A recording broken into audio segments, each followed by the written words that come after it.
আজ আমাদের ঢাকা উত্তর সিটি কর্পোরেশনের মেয়র আতিক হাসান দেখে অনেক প্রশংসা করেছেন এবং বলছেন অনেক ভালো কাজ হচ্ছে, উন্নত কাজ হচ্ছে।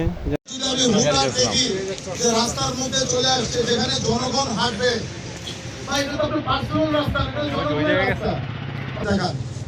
আপনার ক্ষমতা দেখান, আপনার অনেক ক্ষমতা ভাই, ক্ষমতা দেখান, কিন্তু মানুষকে কষ্ট দিলে আল্লাহ তাআলা সেটাকে একসেপ্ট করবে না। আল্লাহ তাআলা খুশি হবে না। আপনি জোর দেখাচ্ছেন, আপনার টাকার জোর আছে, আপনার রাজনীতির জোর আছে, আপনার মাসাল মানে যা বেটা আমার সামনে দোকান আমি করবো, তুই কে ভাই? তারপরেও কিন্তু উপরওয়ালা আছে, তারপরেও উপরওয়ালা আছে। কষ্ট দিয়ে কাউকে কষ্ট দেওয়া যাবে না।